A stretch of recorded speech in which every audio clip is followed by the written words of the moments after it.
Talking dirty, eat them hoes, drippin', drippin' balls.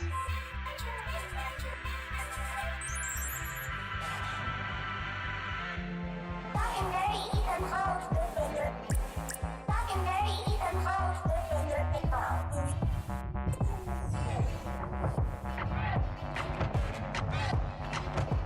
Talking dirty, eat them hoes, drippin', drippin'. Talking dirty, eat them hoes, drippin', drippin' balls.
You used the wrong channel, by the way. I used the wrong channel. What? For the announcement, you put it in server announcements rather than special announcements. Oh, god damn it! I did. I don't think it matters a lot, but it's the wrong channel. I did put it in the wrong channel. I clicked one too high. Anyways, we don't have the fancy intro like they do, so we're, you know, there's their intro. We got it. I didn't have an intro, but whatever. Let me turn down. I think the music's at a good level. If the music's still too high, someone let me know. Yeah, we appear to be live. Hello, everyone. My smooth brain, of course, forgot to put the stream latency to low, so there's probably going to be a good 20 seconds or so stream latency between like the chat and us, but whatever. I don't want to pay attention to them anyways. Excuse me.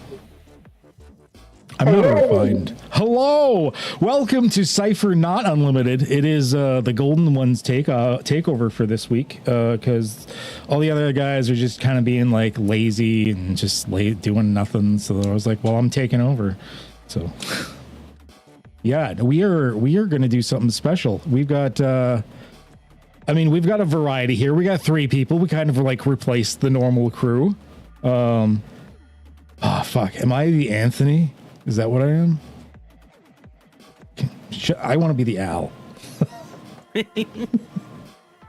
But hey, everyone, thanks for tuning in. It's going to be a laid-back night. Serious echo, guys? Fuck. Is there?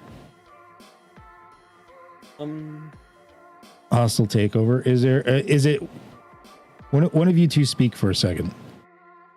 Testing. Oh, wait a minute. I forgot to shut off my computer speakers. I'm good. That'll do it. I have noise canceling headphones. I do that all the time in the middle of the night. I'll be like, I'm being quiet because everyone's sleeping and things are like blasting through my speakers and I don't know it. And I'm like, okay. Hey. Don't hear the echo. All right, there we go. Let's go. So welcome to the new Cypher Unlimited, bigger, better, and uncut. Unless Al cuts it up when he puts it on his channel, in which case he probably cut this out, but whatever. It's fine. But we, originally we were like, I don't know what we're going to talk about today. And then Monica Games did like 1 billion announcements. Plus we have a few more things to talk about ourselves. So we've got I think so much to talk about. Yeah. All right. It's gonna be a thing trying to keep this like at a decent sized stream, all things considered. Oh my gosh, old Gus, you're like posting paragraphs here, bud. I gotta read all this. You want to govern these moderators? I'm not reading that. Yep. TLDR this for me. He's just making stories. All right. So I think before we get into some of our personal topics that we wanted to touch on, because we wanted to talk a little bit about some convention stuff and some possibly cleanup stuff on the server and the fact that we're going to ban everybody because we know the server's just going to shut down in 5 minutes. Yeah. Which is totally the truth and not a lie whatsoever. I think let's get into some of the actual MCG announcement shit first of all. Shall we tell the people who we are first? That might be a good idea, actually. These strange faces. Do we want to?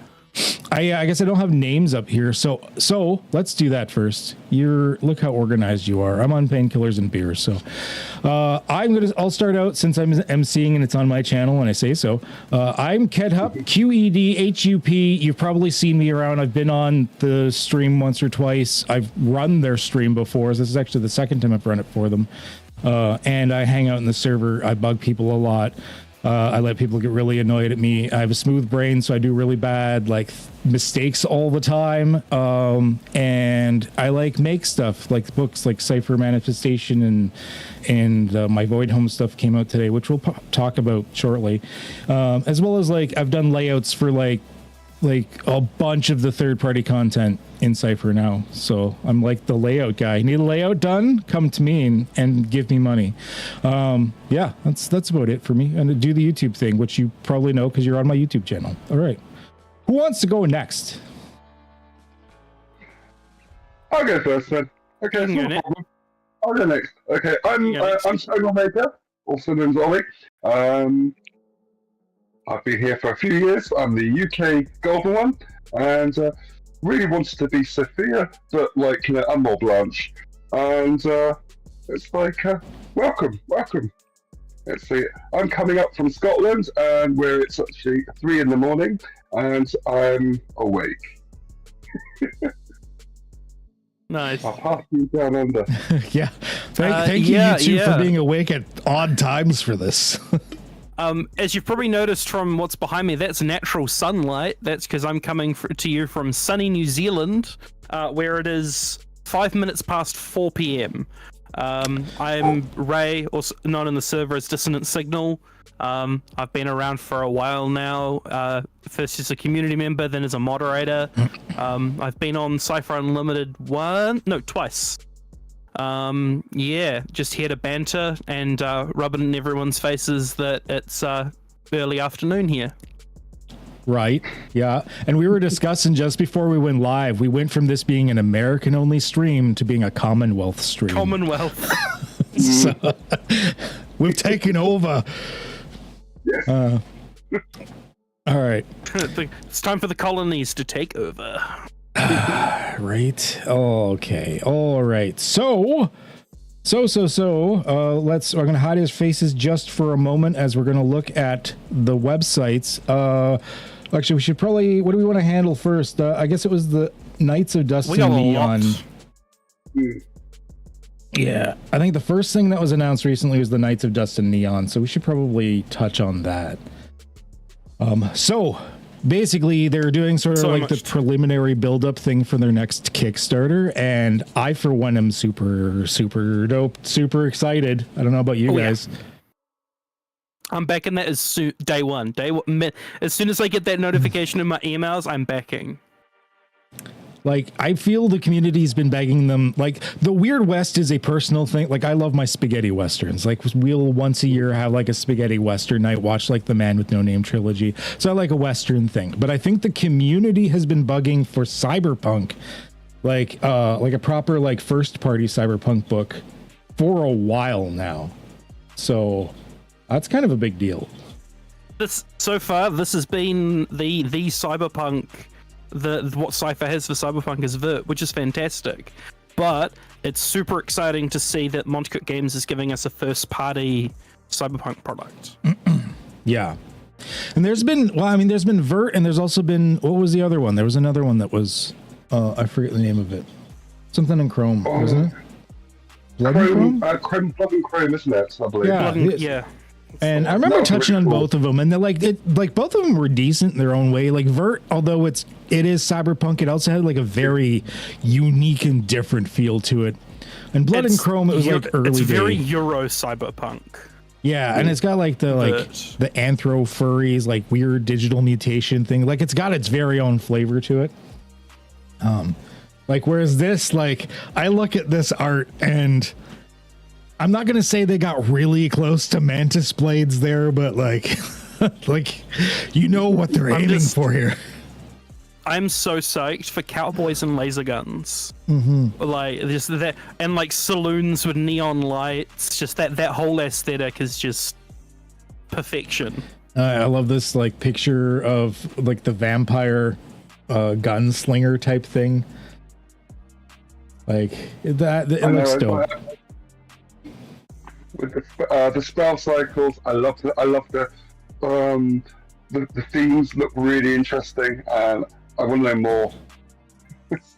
Yeah, I think we're all dying for more information. We cannot wait to get our hands on it. Oh yeah. I mean, right now, like being the preliminary, they probably only have maybe a skeletal framework of like it anyway, so it's not like there's much information to give.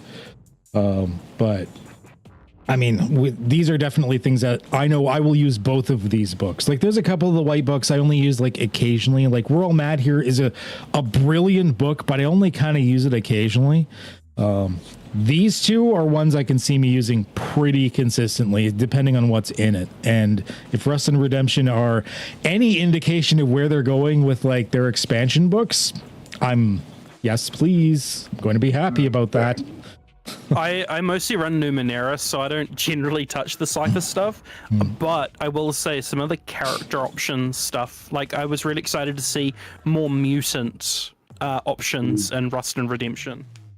Yeah, that was neat.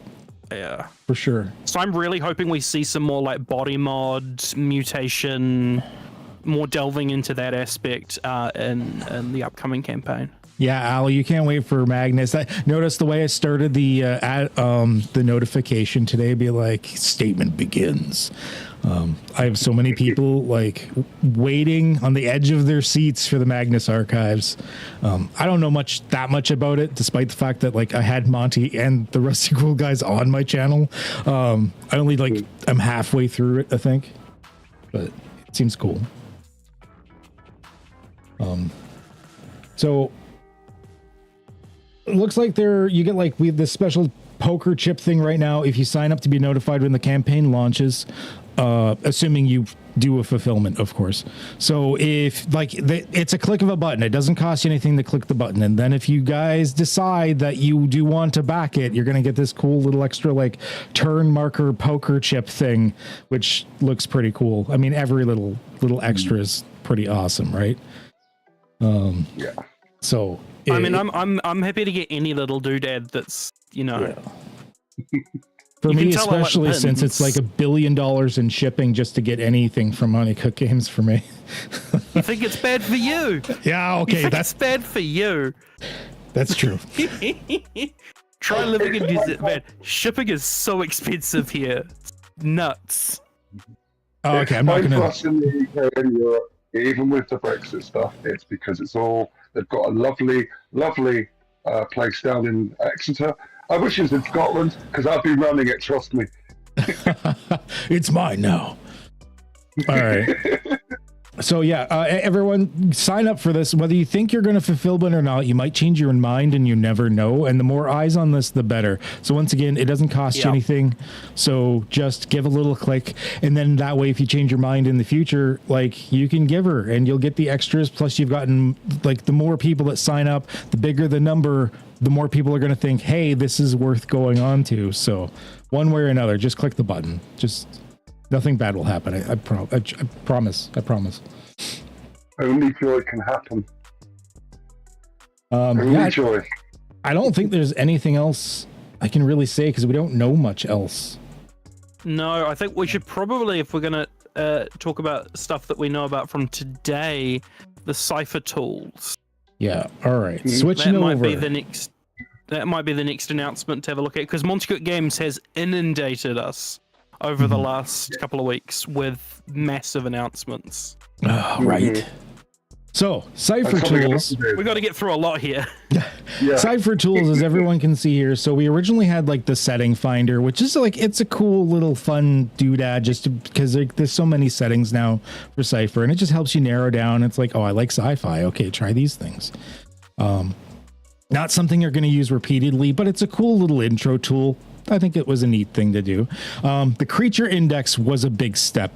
The creature index I found was super dope. Even if you don't get all of the info, it at least tells you where to find them and some basics about it, which in Cipher is sometimes all you need. Have you guys used the creature index that much yourselves? I tend to create all custom creatures for my games, so I actually haven't used it, but I know others who have and have spoken really highly about it. Yeah, I've also not had much time to play with it, but it's because I like creating my own monsters.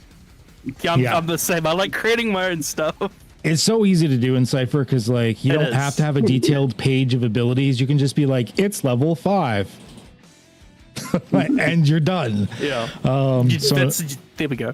Nice and easy. Nice and easy. I know the thing I'm. You go on. I was gonna say the thing I'm most excited for in the Cipher tools is the character creator. Oh, for sure. That For I am sure. super excited for. Especially since like I run, like anyone that like has seen me on the server knows I run Foundry as like my virtual tabletop of choice. And being the cripple arse that I am, I play a lot of online more so than in person. So the fact that like it's coming with a Foundry export as part of it, as well as a PDFs export right out the gate, super happy. I'm gonna. It's gonna be great because I like to run like promo games at local game stores, and I like being able to create characters for like custom characters. And with this, I can literally have at the table go, what do you want to play? Into the details, and I can print it off within, a couple of minutes, and have people with characters that they want to play just done without, instead of having to sort of play the guessing game of like what people might want to play. Now for me and my regular games, I'm probably not going to use it as often for my normal group because like I have my Foundry setup. I've spent many a sleepless nights because of my insomnia data entrying. Like I've got all of Numenera and Old Gods and like I've got everything in there from Cipher already in drag and drop ready in Foundry and stuff. But like my things like my one shots or like my YouTube one shots and stuff that I've run with like Bob World Builder and Nerd Immersion and all that, like they don't have access to my Foundry ahead of time. So it's hard to be like, hey, look at character options. It'd be like, oh, cool, where? Now I've got a where, or at least we will have a where. We will have a where, yeah. Which will be so nice. Because right now, like, Old Gus's SRD is the best place, and it's really well organized. Like, Old Gus, you're a magical human being. We love you very much. But at the same time, it's a lot of text. Like, you're just inundated with text all of a sudden when you look at it the first time, because it's everything. That's a lot. Like if I'm like throwing this at a first timer looking at the system, that's a lot. Yeah. So. And I do, as I say, I do a lot of introducing people to these games. Like a very large chunk of the games I run are introducing people to them. And I mean, it's already a fairly easy thing to do. Mm-hmm. Cypher's nice and streamlined. But having sort of these online streamlined tools it just makes the whole process even easier. Yes. I like to show, especially like new people coming from like there's a lot of these like for the YouTubers, like the channels that they just do Dungeons and Dragons, like that's all they've done. So like I like to bring them in the Cipher and show them like you can do anything with this. Like look, like I will show them be like Theater of the Mind. I chose level 5 of the monster. You roll basic dice. That's it. That's the system. That's all you need to know. And then I'll be like, all right, next map. We're going to do like gridded, crunchy combat map. And they're like, oh my God, it can do that too. I'm like, it's Cipher. It can do anything. As we've seen in some of the memes. Sorry. No, you go for the memes. Go for the memes. I was just going to say, referencing that, a lot of the memes that we've been seeing posted on Monster Games socials, the ones they've been highlighting, really highlighting that, like, it is just that easy and it's that versatile. Yeah. Yeah. The character creators is like, people who know me know I love creating characters, and someone once has like lots of ideas. How do you do this build? Oh, I can do that. And I had some really crazy builds that I've just designed.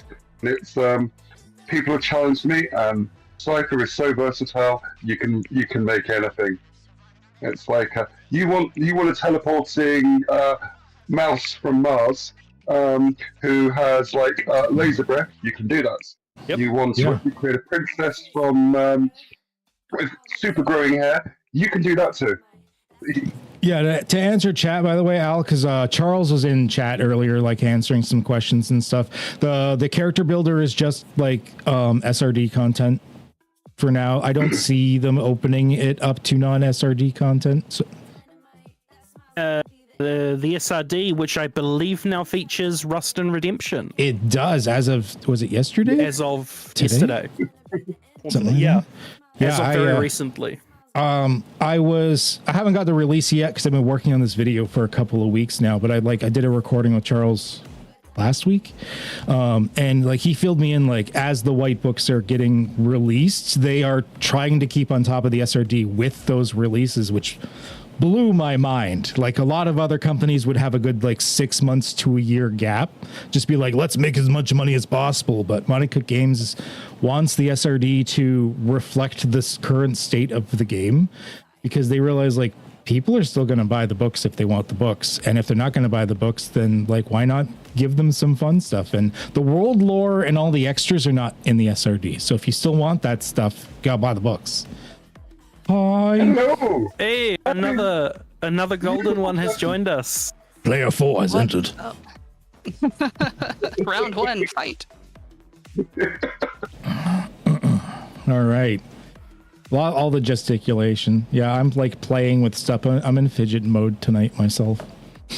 So it happens. But yeah, I'm super excited for the tools, and like I feel like with the way they have it set up with the character builder and the creature index thingy now and everything like that, and the fact that they like, I mean, they said in chat today, we want this to be the most feature robust, like online tools that of like any RPG that we can make it. And I'm like, they're going to be adding more. I don't know what yet, but they're going to be adding more. And if we know one thing, it's that Monte Cook Games always delivers on their promises. If not Like- beyond. Like if Definitely. any, one of the reasons I love their products so much is when they tell you that when they tell us we're getting something, they follow through and we get what they have said. And it's Yeah. usually even better than we thought it was going to be. Yeah. Like Everything I've seen that they've done is like, I thought, okay, I'm not really so keen on that genre, and I thought, okay, I'll just get it. And then when I got hold of the product, it was like, wow, it's exceeded my expectations, and I thought, turn something that I wasn't as interested into something that I love. Their last couple of releases, I gotta say, like Monte Cook Games books have always been a step above. Like I even look at like some of the semi older ones, like Claim the Sky or whatnot, and the quality, like physical quality of the books are still a step above. But man, recently with like The Weird and Rust and Redemption, like these are books that are not only fun to read the first time and get some stuff, but you have a reason to take them off the shelf constantly to use them.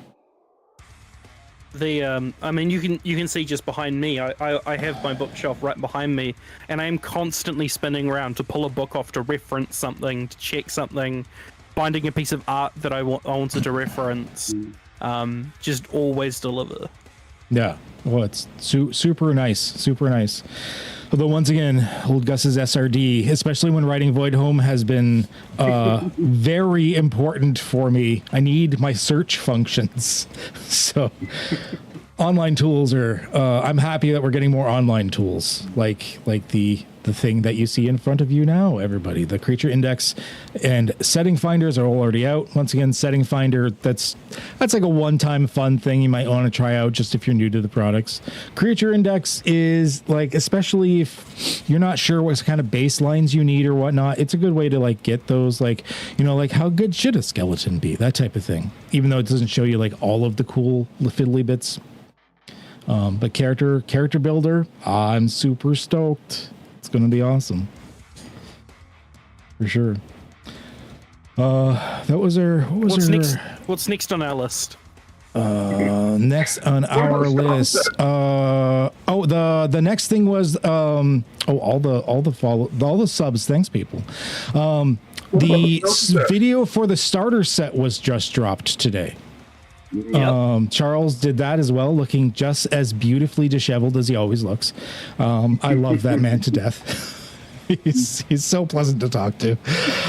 But yeah, he started showing off the starter set that it's got, of course, both Monte Cook Games and Sean Reynolds on it. Although I believe Sean did most of the work on it, as far as I know, because I believe Monty's been really focusing on the Magnus archives lately. That is correct. But like, it's got a lot of bits and bobs to it. The only thing I was a little surprised at was it had a D6 and a D20, but it didn't have any D10s, which was, I was like, huh, okay. A little surprised at that. Other than that, everything looked pretty cool. The pre-gen characters with the art in the back, that looked really dope. Did you guys all watch the video? I haven't seen the video. I got to playtest one of the adventures. So I can't say a whole lot, but this is going to be something very cool and very special. This is where we edit the video to make it look like she spilled the beans on something. I haven't watched the video, but I'm confident that the product is looking good. Oh yeah, Eileen, you didn't introduce yourself because you just popped in. We did our introductions. We said we were here on a Commonwealth stream, and here you are barging in. So I know. I am sorry. I'll move. I mean, I'll just go pack my things and go somewhere else. You can token Commonwealth. Like, come on in. Go ahead. Who is you? What is you do? My name is Eileen. My pronouns are she, her. This past year has been an absolute whirlwind. I am finishing up my bachelor's degree, and as part of that, I am doing a Cipher system product. It's going to be eventually, once all the edges are smoothed down, it'll be a teaching tool to teach archaeological methods using Cipher systems. So I'm doing that for my senior project, and last year I had the amazing privilege to intern with Monty Cook Games. If you are a student, by the way, and you're interested in that, they are currently looking for another intern. So go check that out. I believe it is on their words are hard. Careers page. Oh, careers page. Yeah. Yeah, I think it's on the careers page if you are interested in that. Oh, I gotta go back to school. Okay. It was an absolutely amazing thing. I got to see, Old Gods finishing up. I got to see the weird. If you hate the numbers and the weird, I'm sorry. That's my fault. I got to help with Best Leave Them Ghosts Alone, which just dropped yesterday. Hate the numbers? Why would anyone hate the numbers? I don't know. In the tables? Me and Old Gus were gushing over that. We're stealing that idea in like everything we do. We like that. It was a great process. So that's me. That's what I've accomplished so far in my time in the Monty Cook Games spheredom. Thank you for the reminder, by the way. Pronouns, mine are they, them. And I am he, him. But also sometimes I use what, who, why. But that's what my I also respond to oi, you. Yeah, I'm he, him, Canuck, and asshole, I guess. Al, you're gonna have to bleep me out. I'm sorry. I'm used to running a really dirty mouth stream. Oh, and I talking about where we're from, I am contractually obligated to mention that I am from Texas.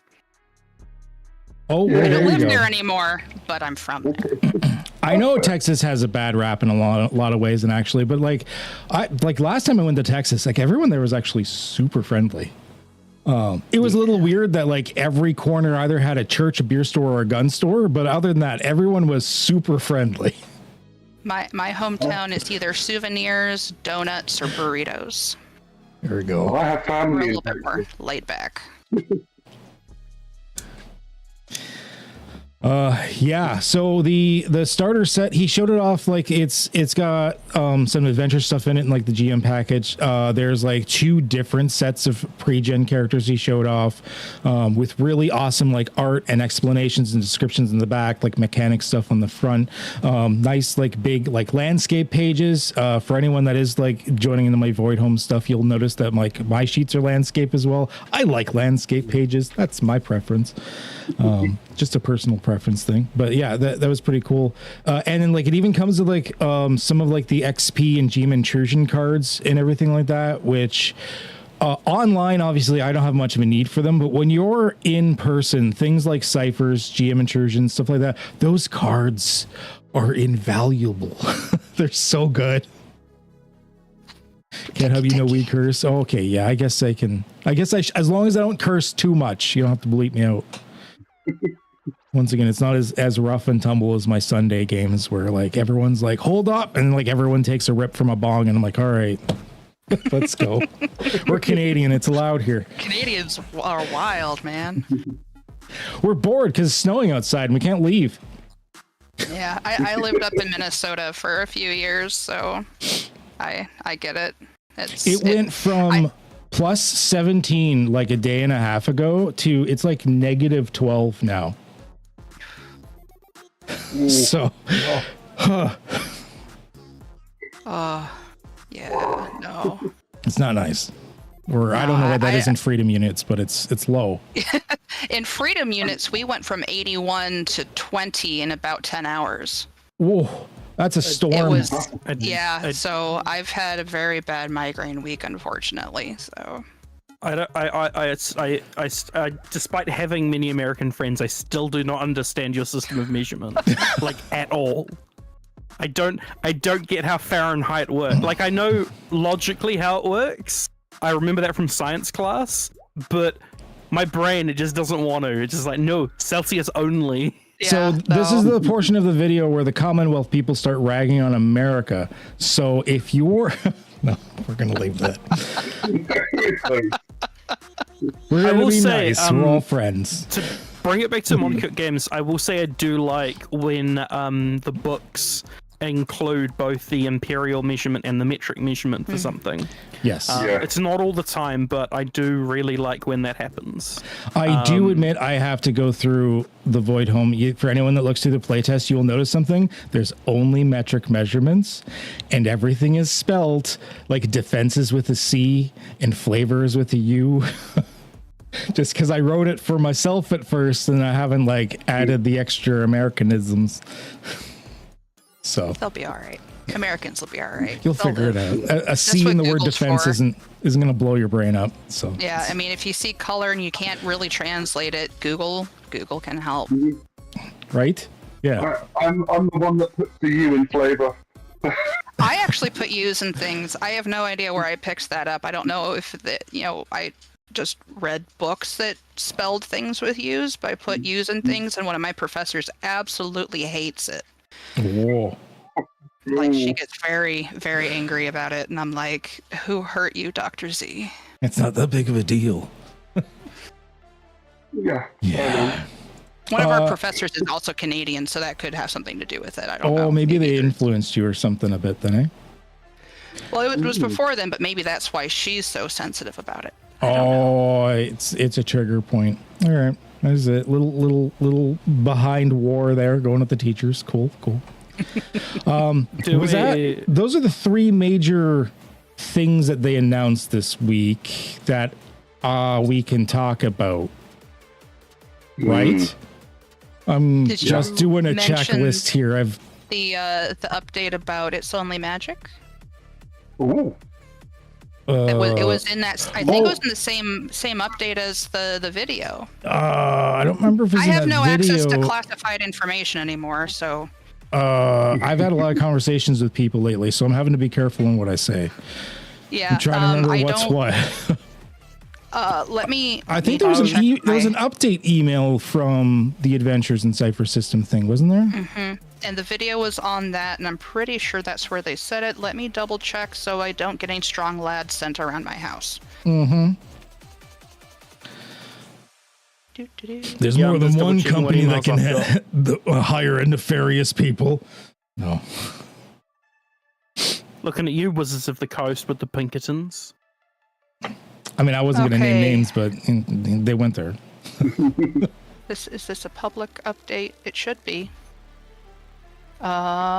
It's Only Magic has moved through editing, is now in layout, increasing its page count from 224 to 240 pages. Nice. They're adding additional campaign setting information. So that sweet. was cool. Very nice. That made my day. Yeah.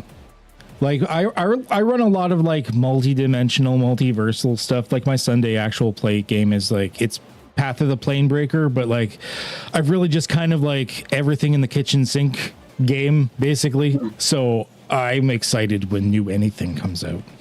Really. And even then, even if you run like Numenera, like technically with Numenera, you can throw anything in it and just be like, it's science, bitch. I love the freedom of that was just in a prior world. Just about to throw stuff in. From like popular culture, from other products,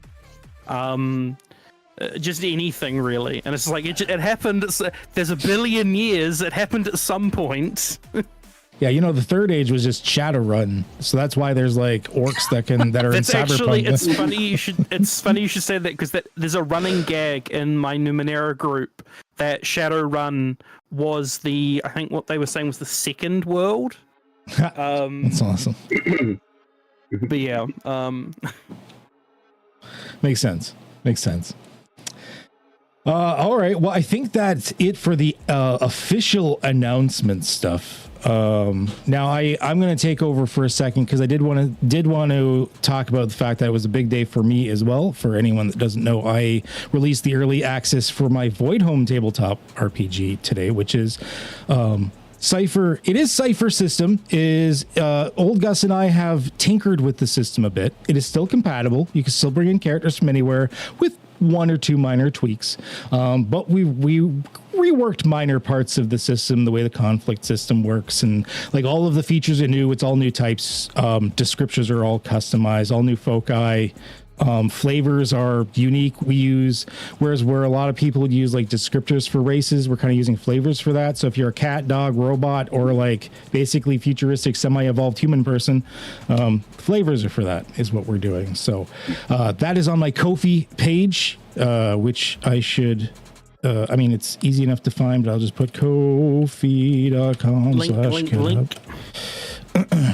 And yeah, it launched. It's in 3 tiers: $15, $30, and $80. The $80 one was a limited quantity one, which I'm not sure if there's any left. I think there's still a few left. So let's, race for it if you want it, but it gets you varying amount of books. And the $80 one was limited quantity because it will get you not only the promised books, but any other books I write for Void Home until like 2026, as well as like your name in the book and shit. So. According to Ko-fi, there are 4 left. 4 left. So get them if you want them. 4 left. Smoke them if you got them. So yeah, you did get yours right away. Awesome, nice. Thank you very much. Thank you. I'm once again, I wasn't expecting anything out of it. Like it's a niche. It's a sci-fi survival horror kind of. Someone described it, because I've streamed a lot of the development actually. Someone's described it as a hard sci-fi in appearance, but then a soft sci-fi in actual mechanics. Because I mean, although in the sidebars I got things like, what does Delta V mean and what is a Hohmann transfer? Those are cool concepts, but you do not want mechanics for that bullshit. If you have mechanics for that stuff, very few players are going to play that game. It's called Traveler. It's called Traveler, yes. It's called Traveler. If you want like Delta V and like orbital insertion mechanics, it's Traveler. Just which I'm not knocking that. Like I've played like my fair share of like Kerbal Space Program, and like I mean, I've got an engineering degree and halfway through a physics master's. So like I like the nerdy shit, but at the same time in a game, it kind of bogs things down. I want you to tell cool stories. So yeah, just that's. I mean, I'm also an engineer, so it's like, give me that stuff, but not for everyone. But it's there's some more optional subsystems in it that kind of, I want to say, sort of crunchify it a little bit. There's extra like more detailed crafting systems and stuff like that. Whereas at the same time, Old Gus and I kind of ripped out the existing combat system and replaced it with something kind of new. There's no initiative order anymore. There's and the way actions work, it blends like physical conflict and non-physical conflict together. So like there's no like hard break, we're in combat now. It all just kind of blurs together. So Gus has really helped me a lot with this. I'll put down a couple of smooth-brained messy words and he'll be like, no, that sounds like shit, and he'll fix it for me. So he's done he's amazing at that. He is a wordsmith for sure. Yeah, visit my Ko-fi. It is mandatory if you're watching this stream that you look at it. You don't have to spend money, but you look at it. I think tell that's a friend. And tell a friend. Yeah, I think that's enough plugging on my part here. I don't want to take up the whole stream on it. We got other things to talk about, other cool stuff. I believe you wanted to talk about a certain Scottish thing next. Well, coming up on in September, the dates are 6th to the 8th, is Tabletop Scotland, and we're going to be, they're going to be actually running at just outside Edinburgh at the Royal Highlands Centre, and it's the third largest gaming convention in the UK, and it's the biggest in Scotland, and it's got a bit of a local connection to me because the organisers I've gamed with. They live in, one of them lives in the same village as myself, and so it's we know that there are going to be a bunch of people coming over from pretty much all over the world, which is really kind of weird because it's just like, but it's a bit easier as it's going to be in Scotland and actually Edinburgh. For the past few years, it's been in Perth, and I've attended and I've run Cipher games, and I've got a couple of games running this year, and I believe there's someone actually on the Discord server who's coming over from Europe who's hopefully going to be running something as well, and but hopefully MCG will actually make a presence there apart from us. So Kate, nice. Please. Want you over? We want someone from MTV to come. Scotland, come on. More people to come. And I love it because Tabletop Scotland is one of the friendliest gaming conventions I've been to, and it's like everyone's there. They just love it. It's just cool. All right. So you've heard of Dungeons and Dragons in a castle before?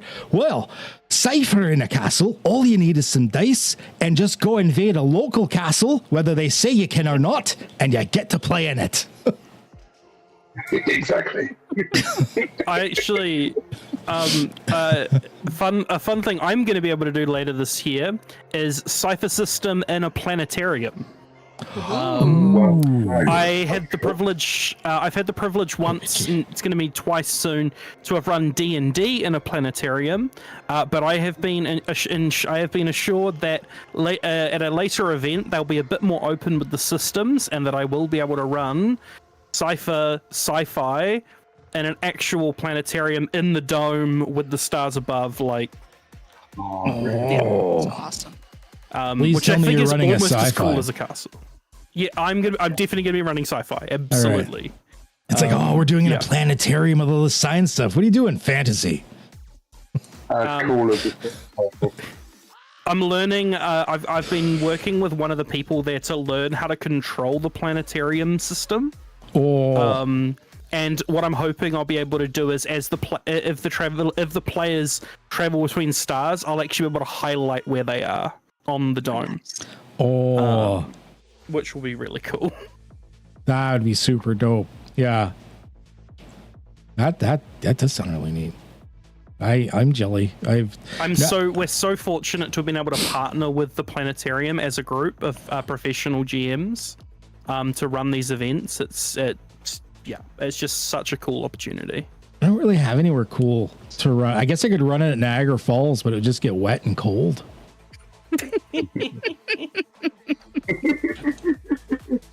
Well, I'm getting aggro here, so it's about my bedtime. All right.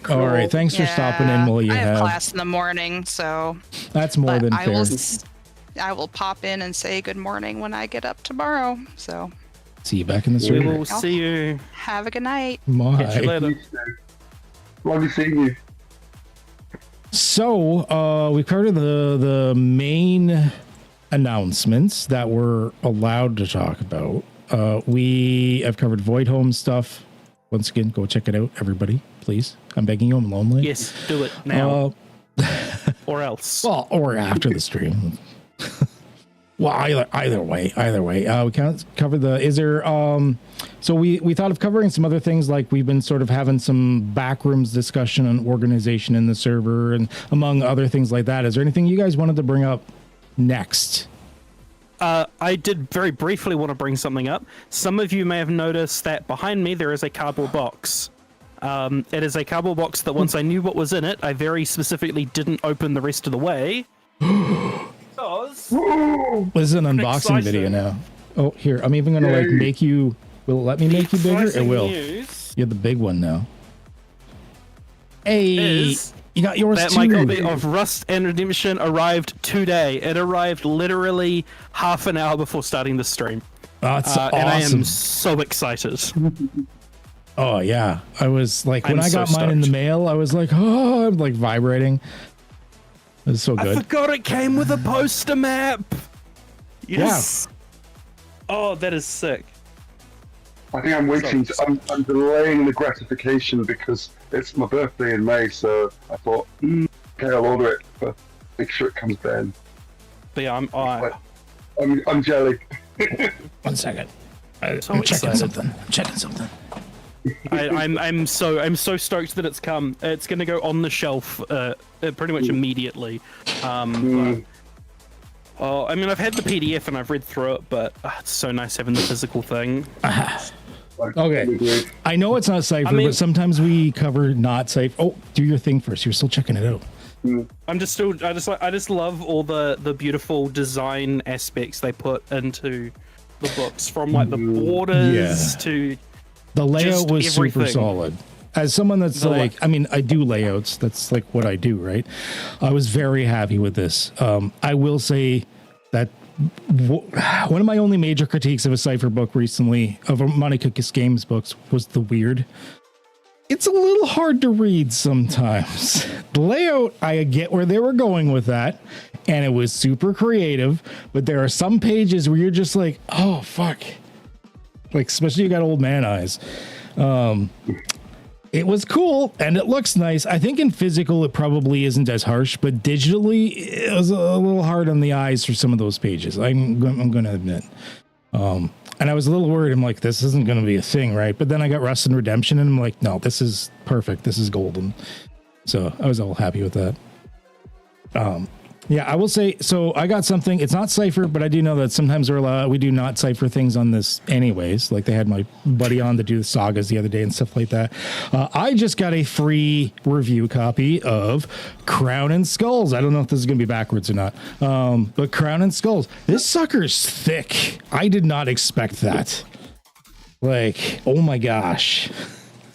So I'm still going through that. That is a Al. I think you would like this actually because of like how much you like Morkborg and stuff. I think you'd like Crown and Skulls. It's like Morkborg, but thick with a lot of C's. That was pretty dope. Great design stuff because Runehammer does fantastic stuff.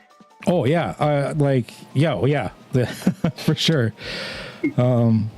If you've checked out any of the other products, like it's very straightforward. It's a very light system. There's some things in it that are taking me a moment to process. I'm still digesting it as I read. There's definitely some bits to it, like the fact that like, there's no health system. You lose your skills and equipment instead. I was like, that's interesting. Okay, so still digesting. It's different. But yeah, Al, I think you specifically would like it. You should check it out. The player's guide is like free. You should just definitely check it out. While we're shouting out non-Cipher products, a book I just got very recently is Cradian Crow. I just got this. It took a while to get to New Zealand, but finally got a copy in my hands. It is also it's massive, and it is a really cool, almost Numenera-esque sort of science fantasy exploration of North America that hadn't been colonized. So it's sort of a future, not quite post-apocalyptic look at North America through the lens of a bunch of different really fantastic indigenous and Native American game designers, artists, the whole team behind it.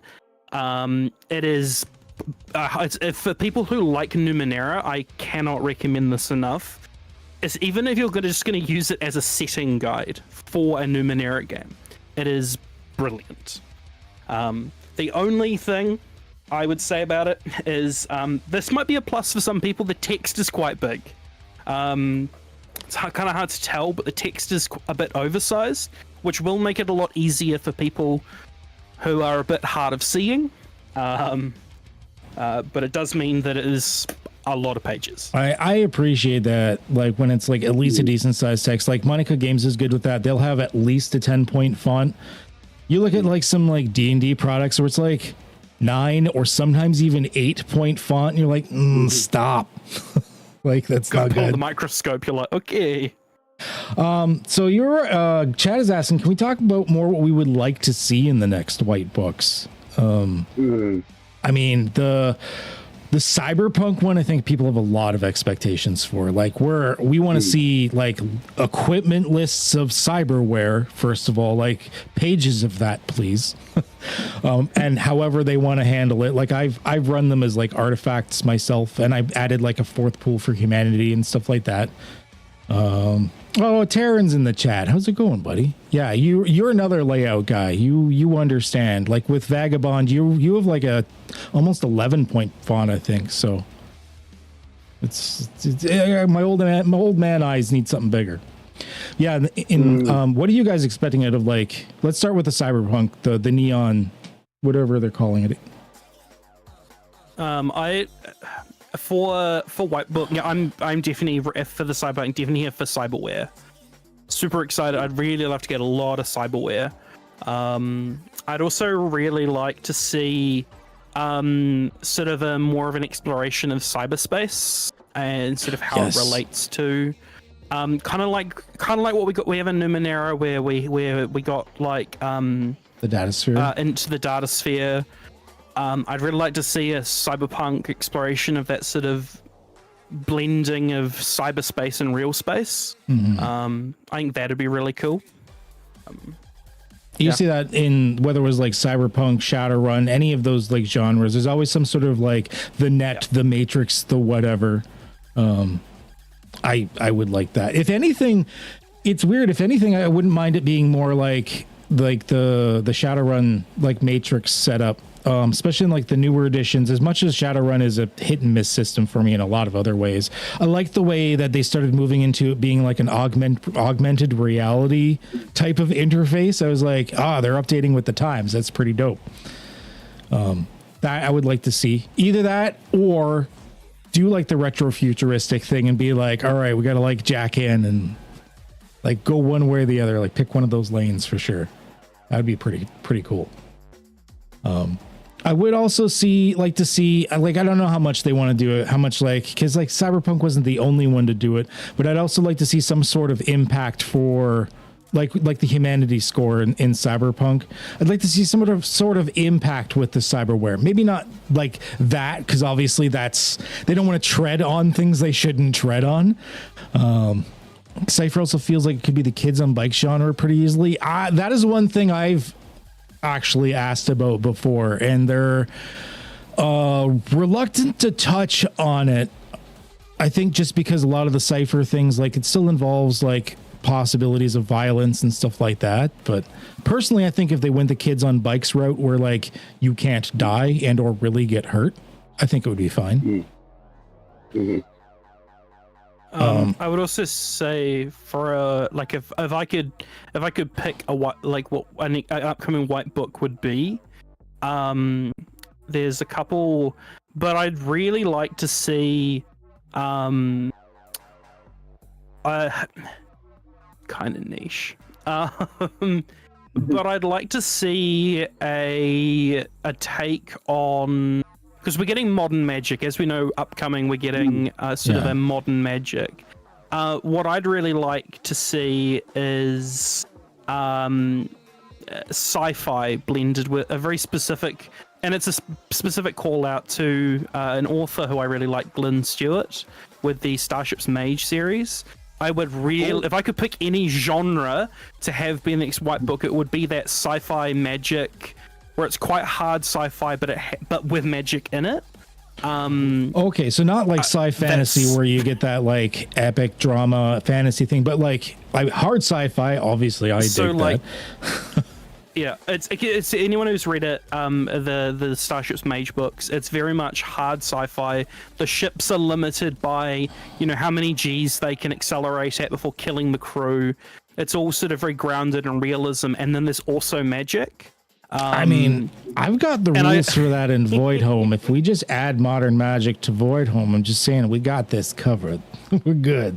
I just if I could pick anything, it's quite specific, but it's that sort of futuristic magic where we see that blending. Because again, in Starships Mage, it's the only way to do FTL is to use a teleport spell, and so you have these ships that are grounded in a very realistic way, but the only way for them to leave a star system is to teleport.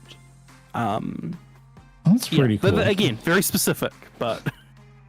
I do have I have ideas for white book stuff. Like I've got the skeletal frameworks of a couple of white books in the background. I write a lot.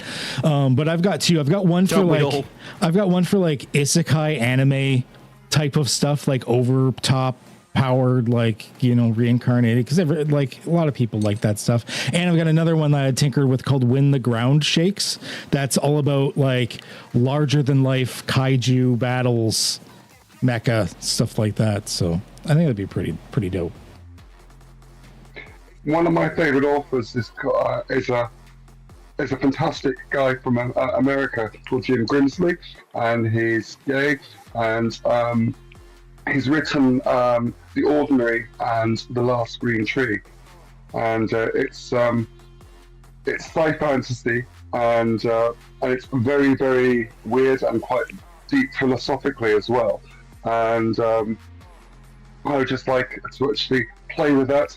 But there's also, I have I go into regress to my childhood, and I played Teenagers from Outer Space, which I absolutely love, by Art Halsorian Games, and maybe I think I could easily do a Cipher game of that, where you're all in high school and you're trying to date the prom king, or and then there's going to be some shenanigans from some alien invader, or it decides and they want to just move in, or something like the queue pops up. That'd be pretty cool. Once again, coming back to that kids on bikes things, if anyone from MCG is watching right now or in the future, consider kids, people still like that, especially so the people around my age and stuff, where there was all those kids and bikes movies in the 80s through early 90s. That's still a thing that's still going pretty strong right now. So yeah, do a Tales from the Loop, kids on bikes, something like that. Yeah, Tales from the Loop. You should mention it. That was my first Free League book, and I love it. Between that and the art book, oh my gosh. It was, and once again, you can't die in that, because a lot of people are not comfortable with violence towards kids or anything. And in those, it's just you're taken out. You're it's overwhelmed you. You had to go home type thing, and you could do that in Cipher. So I think that would be a pretty cool thing. So Cyberpunk, we talked about what we'd want, lots of cyberware, the net type thing, maybe a ramification of some kind for the cyberware. What about the Weird West?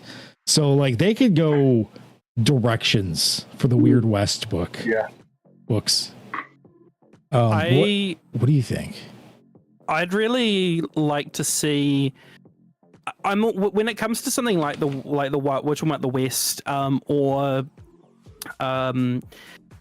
I feel like one of the things that there's a lot of room to explore is an alternate view with a more progressive lens, because often, especially if I look at the actual history of the Wild West, it was anything but.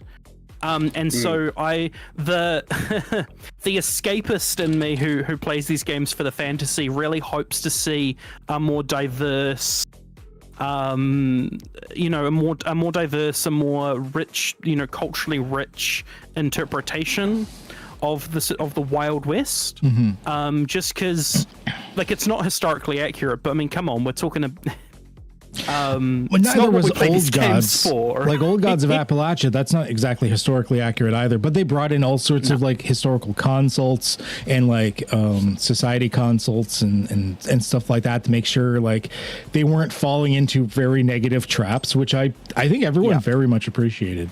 And that's what I'm excited to see. What I really want to see is that very is that different take. And the possibilities in it.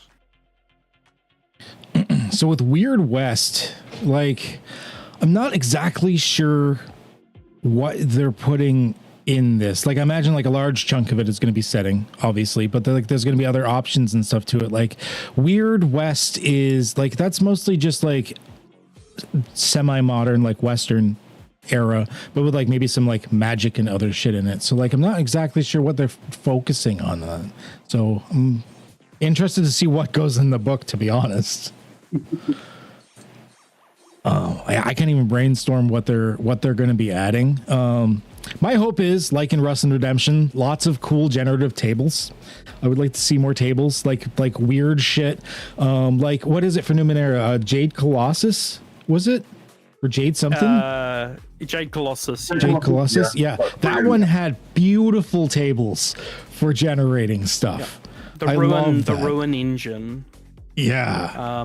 Is what's in Jade Colossus, the ruin engine, which I love, and use fairly frequently. Like for any time I've run Numenera, that book is always open and at the ready, just in case.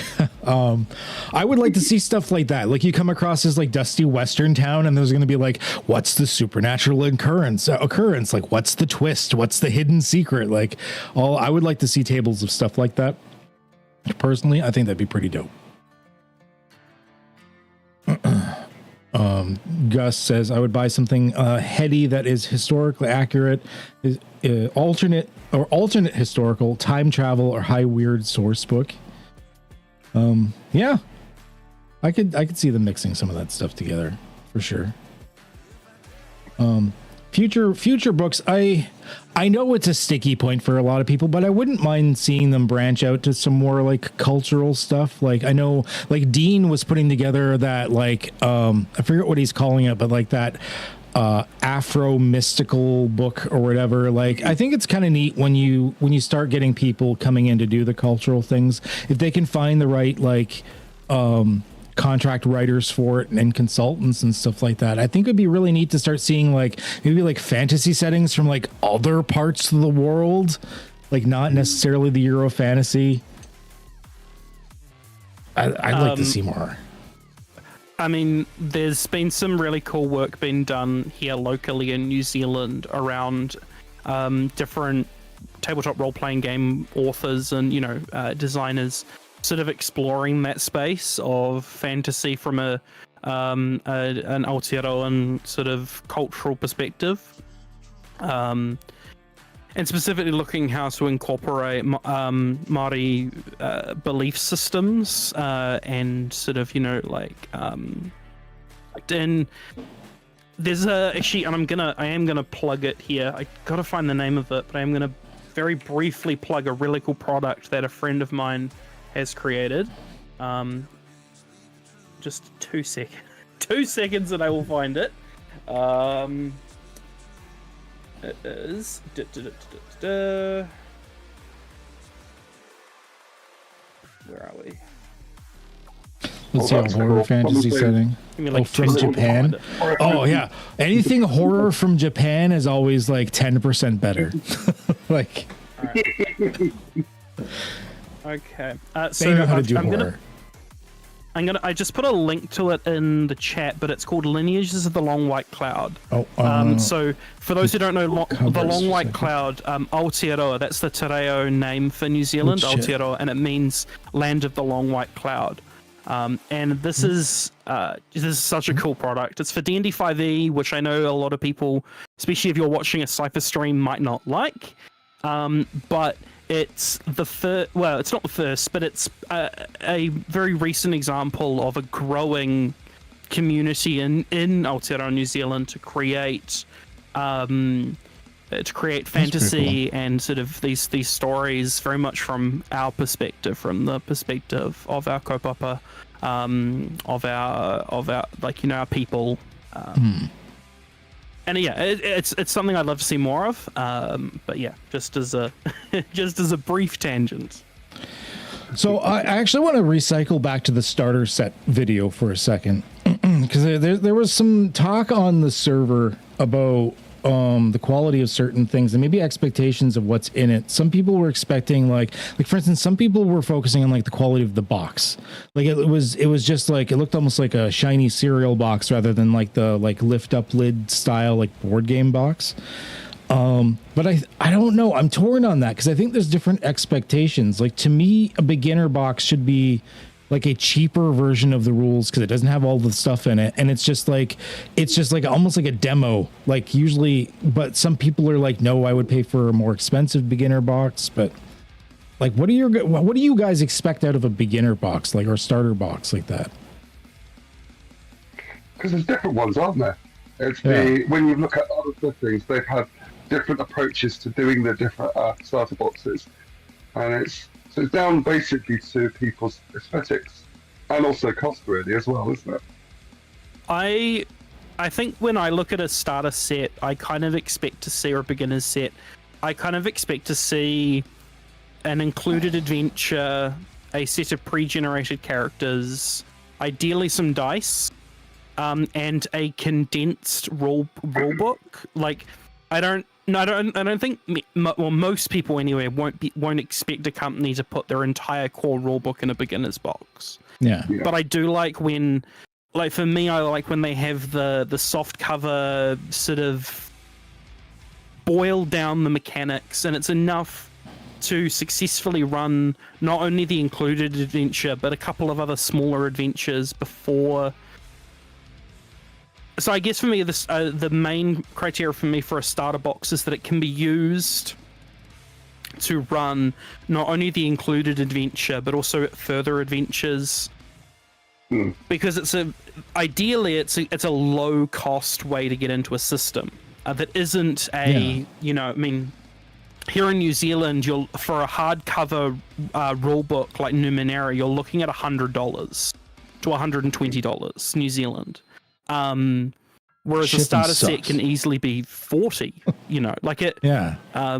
So I like it when a starter set is, I don't expect the whole system, everything, but I do like when it's enough that it can be a group can take it and can run with it for a while, and they won't feel that I want them to want to buy the more expensive products. I don't want them to feel like they have to buy the more expensive products to play the game and have fun. I think that's the same direction I was thinking, because like if I get a starter box for something, to me, once again, that's kind of like it's your demo experience. So like you'll get X number of sessions at it. Maybe you can improvise a little bit more out of it and stuff like that. Like I'm not expecting like an Invisible Sun box or like something from Beetle and Grimm or like something like super well set up. Like I'm expecting a box, and I don't really care too much about the quality of the box itself per se, but I'm expecting those like basic rules, couple little extras, some like pre-gens to go with, and like some dice, like enough that like if you have nothing, this gives you the something you need to at least try it. I would actually I would slightly disagree with you on the need on wanting a quality box. Well, get out of the stream. Just okay. No disagreeing. Now, okay. Okay. There is a reason though, and it's because I had a really bad experience with a starter set box, and it's probably the only bad experience I have ever had with a Monte Cook Games product, and it was with the Numenera starter set. I've never actually looked at that. I wanted to bring one to a convention so that I could I try to bring stuff like that to conventions to give out to my players who look really interested in doing more. And I really wanted to give this away to one of my players as a way to start their own group, but because of the relatively lightweight construction, it got flattened in transit quite badly, and actually ripped a lot of what the paper stuff in there. And so if it had just been in a slightly more resilient, rigid box, I think it would have been okay. So I do. It's again probably my only negative experience I've ever had with a Montauk Games product. Is I just really wish it was more like the D&D Essentials or starter boxes, where they use quite a thick, solid cardboard. Or the And it's more Pathfinder like a one. board game, and it's more like a board game box. So yeah, like that, and also because again, it's a starter product. It's for someone who's not, probably not a collector. It's going to get tossed around, especially if you're giving a starter set to younger players. That's going to get tossed around. It's going to get banged around, and so I really think that a solid box is actually really important for it. That's all fair points. More like, But again, more that's like just the games yeah. you have in the past. Sorry, what was But that? then More again, like what? Yeah. So you probably have some concerns because, like, I noticed, like, I thought you said you hadn't watched the video yet. It looks like it's very thin cardboard. Like it's a fairly lightweight package. Like the stuff in it is solid, but the box itself, like it looks like it's a fairly lightweight package. Probably similar to the Numenera starter set that you were describing. Then, once again, I haven't actually looked at the physical copy of that, so I'm not sure. But I can see where you're coming from to that. I'd say if I was going to shout out any starter set for being really, really resilient, it would probably be the first edition Pathfinder starter set. Yes. For a really solid box. Like that box is bomb-proof. It is a great box. At least in my experience, it's also the D&D ones, the D&D starter set. I've had my D&D starter set since it first came out, and it's still together. Box is still holding up. And it's not like haven't had really nice boxes from Montauk Games, like the Numenera, the Reliquary boxes, the Black Cube. There's a lot of those sort of Black Cube's a whole nother ball game. But you know what I mean, and like the more rigid, solid construction, like it's meant to last. Like I still have the components from my personal Numenera starter set, but that box that was gone within, I don't know, 6 months because it just couldn't. Whereas my D&D one I still have from back in 2013 or whenever I picked it up, and it's still a box that can be used. So Actually, 1 second. I gotta get another prop. I'll be right back. we got a prop. We got a prop coming in. I think good. Really durable stuff. Heavy duty. Yeah, that's totally. Let's see. Because it's like, because I live in the country, so I have to travel to the nearest city to run in-person games, and that's about a 2-hour trip. And it's a 2-hour trip, usually on a train. And so I really value really resilient products and boxes, really resilient packaging that can handle that journey backwards and forwards. And it's I feel like see, for me, a starter set, I really, really do like it to have a good solid board game style box. There we go. Okay. So we got a prop. Here it comes. Here it comes, folks. All right. Are you ready? So this is why it's important to drum have roll. solid boxes, because if something's going to last a long time, this is old. So nice. it's like, I got a folder with it. This has been through the war, and like me as a child, it's probably like more tape than box, but it is solidly built enough that it has survived all this time. Oh yeah. My dad's one doesn't. It looks about the same. Right. I think I've got a couple of some of their stuff. I know I was dissing them earlier, Wizards of the Coast, but like one thing I'll say they do really well is the deck boxes you get with bundles. Like these things are really tough. They can take an absolute hammering and still keep going. I have an unstable table over there that's being held up by a couple. Like, and you know it's sturdy when you could use it as a building material, right? And I agree with the chat. Like Forbidden Lands, also very solid stuff for Forbidden Lands too. I mean, anything Free League. What you got there? What down is there? Lords of Creation. Oh yeah. Oh, yeah, cool. yeah.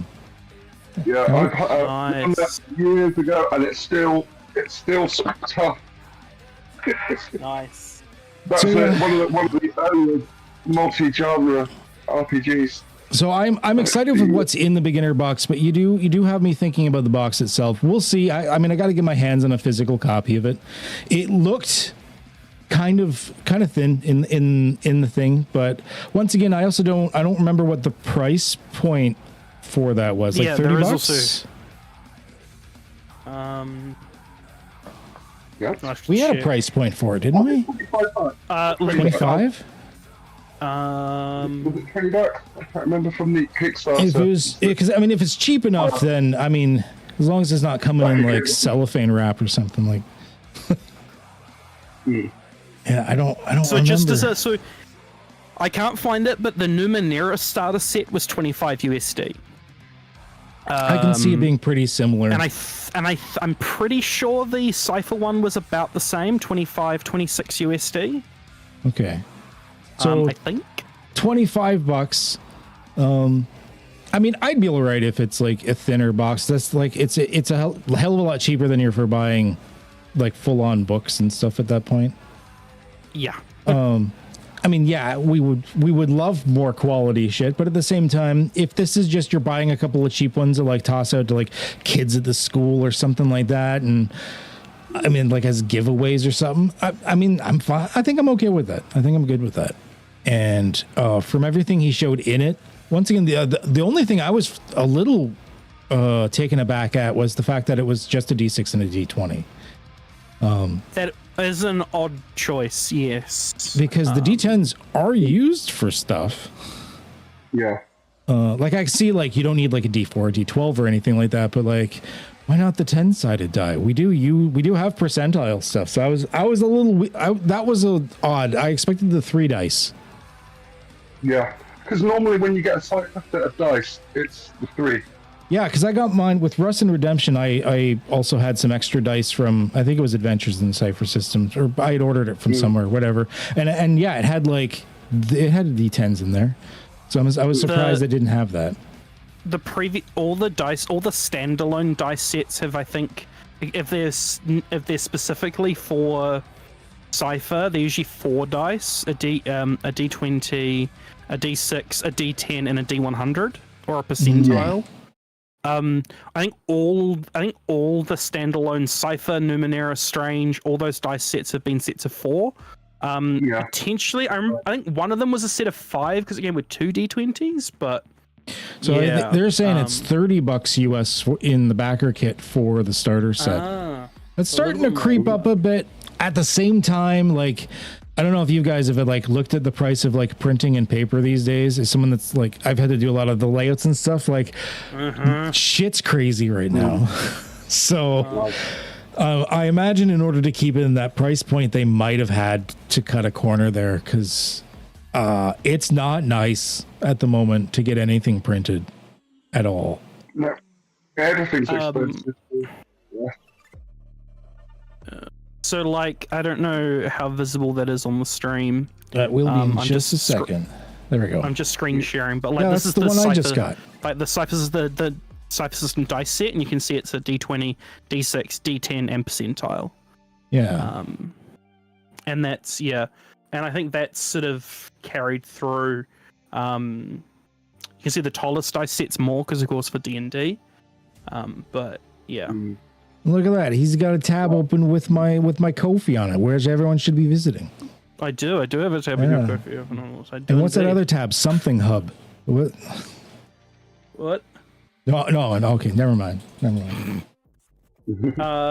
Lineage is the long white cloud, everyone.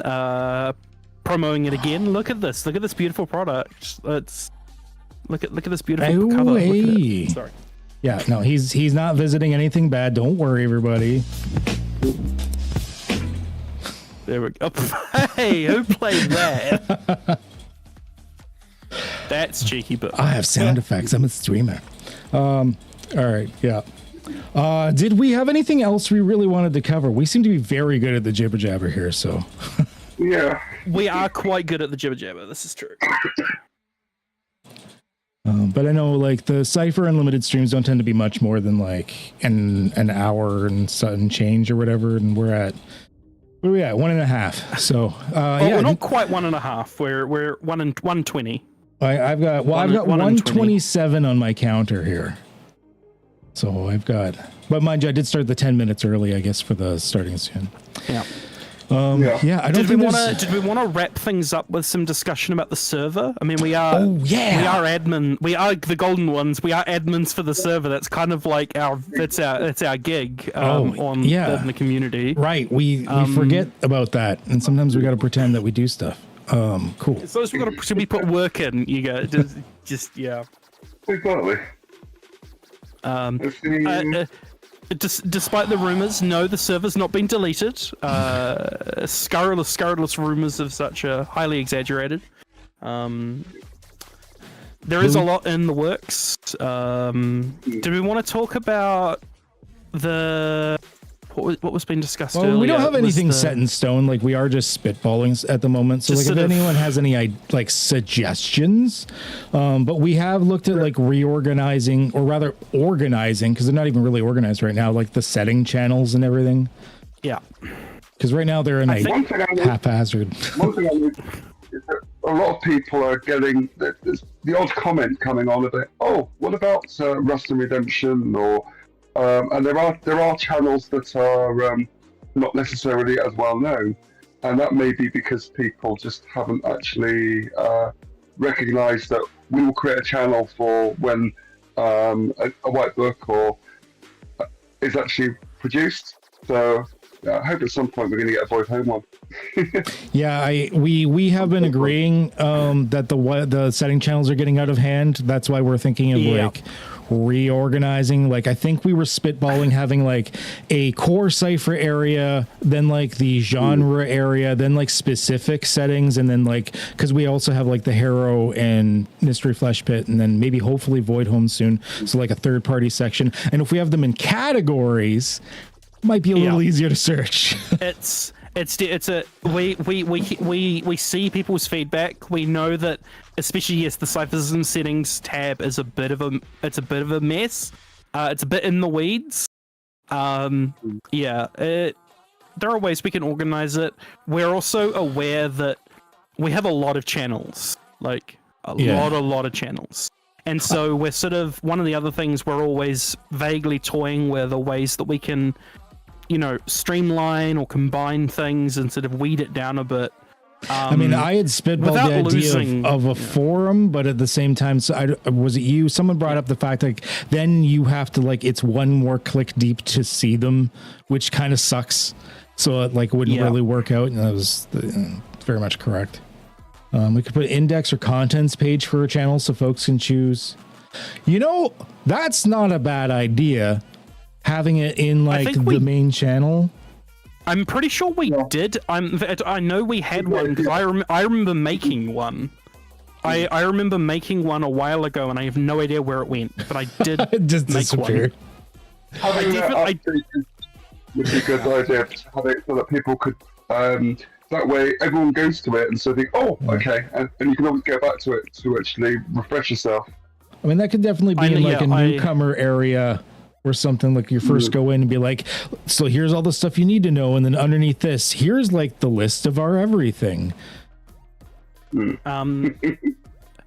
also probably need to get a little bit better at giving channels descriptions, because of the browse channels feature at the very top of the Discord, where it lists all the channels and includes the little description that's included.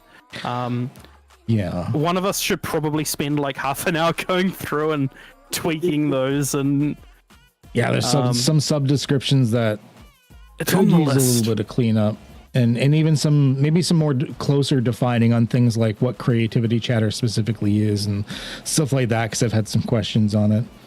It's on our it's one of the many things on our list. You of course don't get to see this, but the moderator channel is, most of the time it's just one of us going, "Hey, I had an idea," and just discussing that. The thing we sort of need to work on is implementing them. There are a lot of pin comments. Not sure what to do about that. Yeah, that's it's the hard part. Is like you want to keep them thematic, so like you kind of like to keep them in that channel. Like if it's about creativity or publishing, you want to keep it in that channel, for example. But then it gets lost because you don't think about the pins, or there's too many pins in one channel. And like you could do a frequently asked questions about each one of those, but then it's just like a hodgepodge. It's just really hard to figure out what to do about those. I will say in response to the comment on just sticking to Cypher System games, that is definitely Cypher System is definitely the core focus, as well as Numenera. That is definitely the core focus, but we do have a smaller but quite vibrant community of like Invisible Sun players.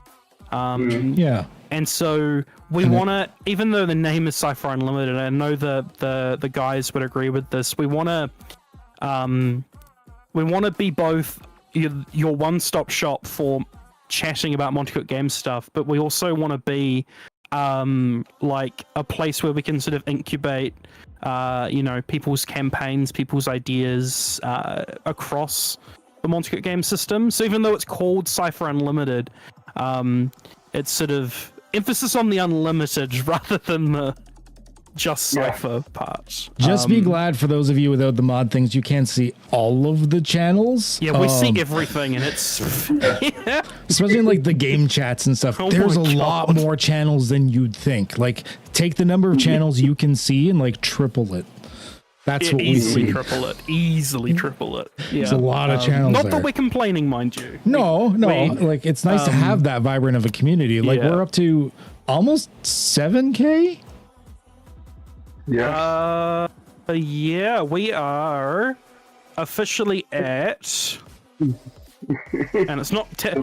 We're officially at 5,731 people. All right, so almost 5,731. That's a lot of people for a Discord server. And I will say that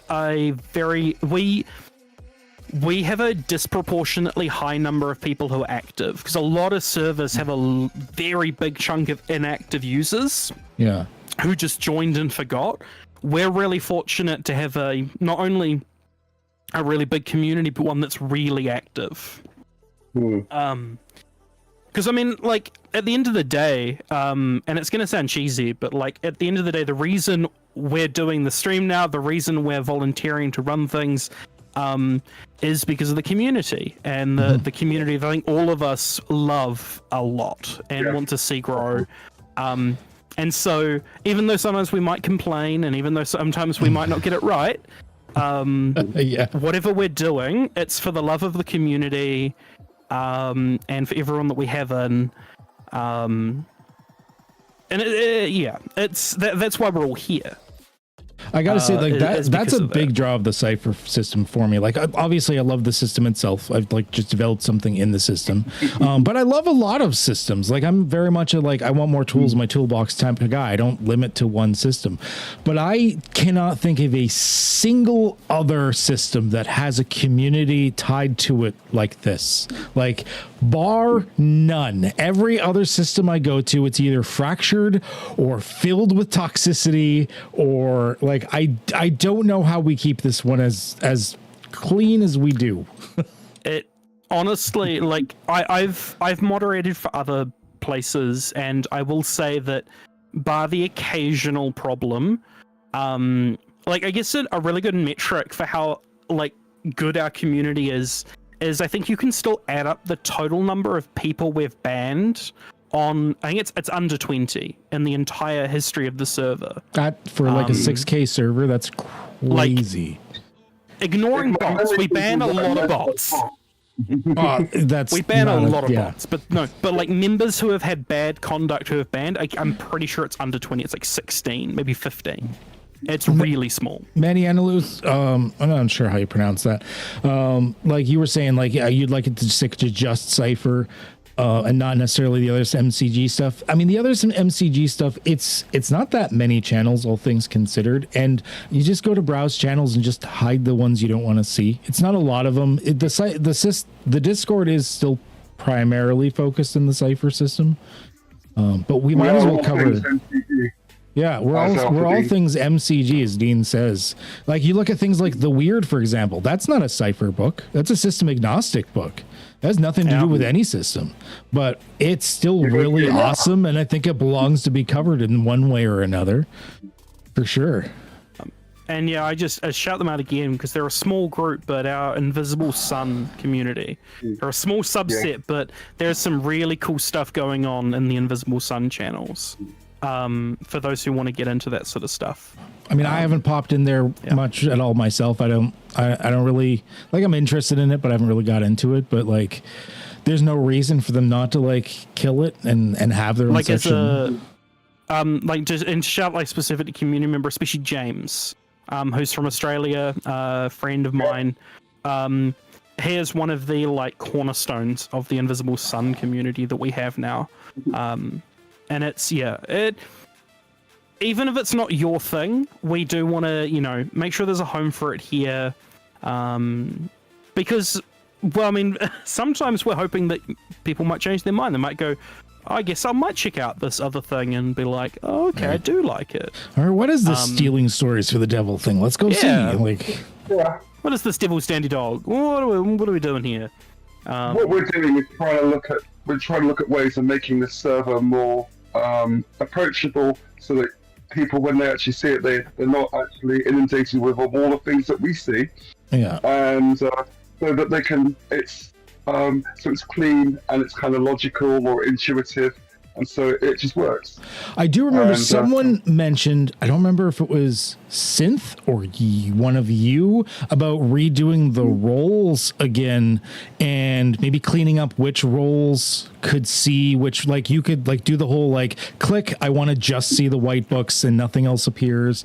I mean, I know that was a bit of a nightmare the last time we tinkered with it, but yeah, that's come up a couple of times. We've tinkered with that a couple of times. To get it to work. It's not super easy given how many people we have. Yeah. I'd say it comes up every 6 months maybe that we sort of talk about redoing the roles. One day we probably will. It's going to be a task. It's going to be like, hey, everyone, the server's going to be like fucked for 3 days. Just deal with it. Like, we're about to tinker with things. Specifically, Al is about to have some nightmares because he's the one that usually ends up having to answer a lot of that. It's on the fire goes Al. Dean and Anthony are just going to sit back and be like, I'm old and I don't know what's going on. Yeah, I'm making fun of you. I see Dean in the chat.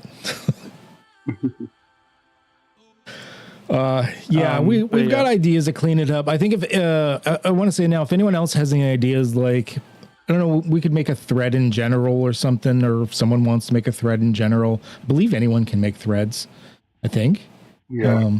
I like threads. It keeps things nice and neat. So, like, we can make one be like suggestions on cleanup. Like, if everyone votes that we just want to have a single channel named Dumpster Fire, all right, like, we'll figure it out. Whatever I'm just going to create I'm just going to create a thread. I'm going to do that right now, in fact. Oh, there you go. General. So we're going to have a thread for it. And this way we can get some suggestions. I'm not promising we're going to listen to said suggestions. We don't even listen to our own suggestions sometimes, so don't take offense to it. Like 3 of mine got shot down. I ugly cried for a bit, but then I got over it. So like I mean, we've already had a couple of decent ones in here that actually weren't too bad. So we definitely obviously listen to the community because that's all we really are. We're not official representation of anything. We're just the community. So we're just sort of we're just community members who have a slight, what's the word I'm looking for, masochistic streak. You're gonna second a channel named Dumpster Fire? Let's go. That's seconded, so that's gonna happen now. We'll see. Wild West, don't go in there unless you want to see bad things. It's like 4chan in Discord form. Oh no.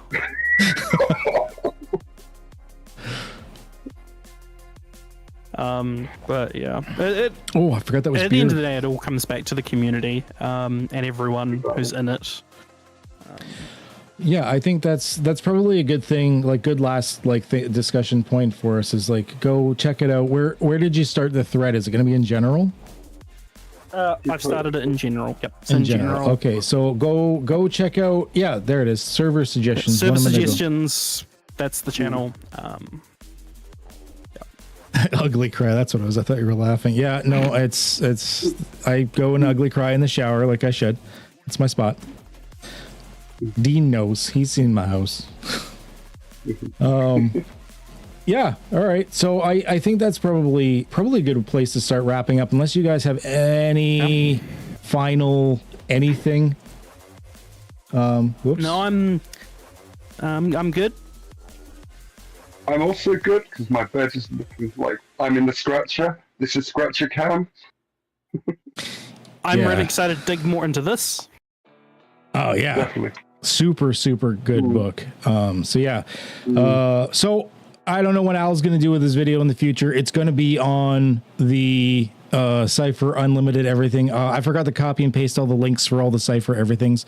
Just search for Cypher Unlimited in all of the socials. You're going to find them. There's not exactly going to be a lot of copies of Cypher Unlimited. So whether you're on the YouTubes or like, you know, YouTube's X/Twitter, whatever you want to call it, Blue Sky, they spend a lot of time there. Twitch, but they got a strong Facebook. I think I still haven't joined the Facebook. I know they mentioned there is activity on the Facebook. I gotta actually join that. I don't use Facebook. Like Facebook's just to talk to my mom, so I never think of it. And then whatever other social hubs they're on, like the hub or like Anthony's OnlyFans or something. Other than that, I think that's about it. All right. So I'm just posting the links to all the good. Cypher Unlimited stuff in the chat. there you go. You can find And then, so Cypher while you're Unlimited. doing that, once again, one last little plug for my shit.